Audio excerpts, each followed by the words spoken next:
اگر کوئی عورت گھر کے اندر چار دیواری میں رہے تو یہ محفوظ ہے۔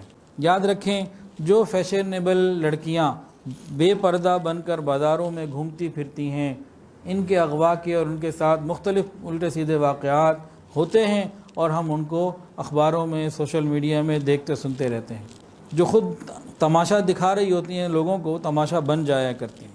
پھر نبی علیہ السلام نے ایک بات اور بھی سمجھائی، عورتوں کے بارے میں فرمایا ناقصات العقل والدین، یہ عقل اور دین کے اعتبار سے ناقص ہیں۔ عورت کی ایک فطرت ہے، یہ پھسل بھی جلدی جاتی ہے اور پھسلا بھی جلدی دیتی ہے۔ بڑے بڑے عقل مندوں کی عقل کے اوپر یہ پردے ڈال دیتی ہے، اور جذباتی ہونے کی وجہ سے پل میں تولا ہوتی ہے، پل میں ماشا ہوتی ہے۔ اس کے اندر اتار چڑھاؤ بڑی تیزی سے آتا ہے۔ یہ جو اس کو کہا گیا نا کہ ناقصات العقل والدین، کہ عقل اور دین کے اعتبار سے ناقص ہے، اس کا یہ مطلب نہیں ہے کہ امتحان میں کامیاب نہیں ہو سکتی، اس کا یہ مطلب نہیں ہے کہ اس کی عقل غلط ہے، اس کا یہ مطلب نہیں ہے کہ یہ صحیح فیصلے نہیں کر سکتی، یہ مرادیں نہیں ہیں اسے۔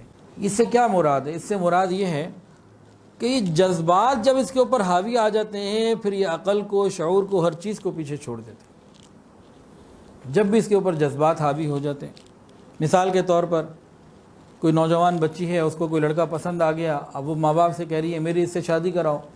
ماں باپ کہتے ہیں کہ بھئی ہم لوگ کھاتے پیتے ایک اچھے معاشرے میں مقام رکھنے والے لوگ ہیں، وہ تو جاب لیس بھی ہے، اتنا پڑھا لکھا بھی نہیں، سمجھدار بھی نہیں، کردار کا بھی اچھا نہیں، یہ ساری چیزیں اس کے ساتھ ہیں، اور غریب بھی ہے، اس کے پاس تو اپنے کھانے کو نہیں، تجھے کیا کھلائے گا؟ اب یہ ہر بات کا جواب دیتی ہے میں بھوکی رہ لوں گی، میں گزارا کر لوں گی، میں یہ کر لوں گی، میں وہ کر لوں گی۔ کہ جذبات جب حاوی ہو جاتے ہیں تو عقل کو پیچھے چھوڑ دیتی ہے۔ ماں باپ جتنا بھی سمجھائیں کہ نہیں بس میں نے تو وہیں کرنی، اس لیے اس کو کہا گیا۔ یا اس کو ایسے سمجھ لیجئے کہ طلاق کا جو حق ہے یہ مرد کو دیا گیا، اگر یہ عورت کو دیا جاتا تو پل میں تولا پل میں ماشا ہونے کی جو اس کی کیفیت ہے، تو کیا معلوم کہ دن میں 70 مرتبہ اپنے خاوند کو طلاق بھی دے دیتی اور 70 مرتبہ رجوع بھی کر لیتی، جس سے راضی ہوتی ہے سب کچھ اس پہ لٹانے کے لیے تیار، اور جس سے ناراض ہو اس کو روئے زمین کے اوپر دیکھنا بھی برداشت نہیں کرتی، وہ اندر ہی چلا جائے۔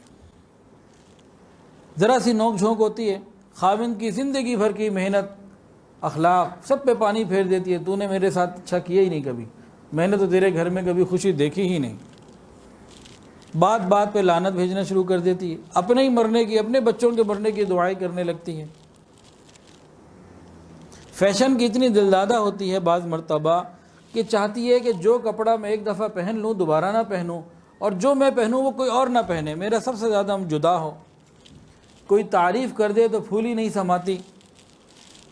دوست اور دشمن کی صحیح تمیز کرنا اس کے لیے عام طور سے مشکل ہوتا ہے۔ تو اس کی اس طبیعت کو دیکھتے ہوئے کہا کہ تم گھر میں رہو، ورنہ باہر ایسے ایسے لوگ بھی ہیں، خاص طور سے ہمارے زمانے میں، کہ ایک آدمی نے کئی سمیں رکھی ہوتی ہیں اور ہر سم ایک الگ لڑکی کے لیے رکھی ہوتی ہے۔ جب وہ آن کرتا ہے تو قسمیں کھا کے اس کو اپنی محبت کا یقین دلا رہا ہوتا ہے، گویا دھوکہ دے رہا ہوتا ہے۔ تو اس کی اس طبیعت کے فطرت کی وجہ سے بتایا کہ بھئی یہ پروڈکٹ ہی ایسا ہے کہ اس کو حفاظت سے رکھنا پڑے گا۔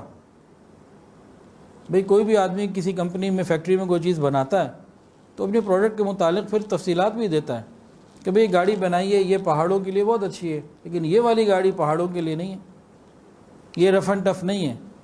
تو اللہ رب العزت نے جب یہ پروڈکٹ بنائی تو ساتھ بتا بھی دیا کہ اس کے لیے یہ چیزیں بہتر ہیں، اس کے خلاف جب جاؤ گے تو کام خراب ہوگا۔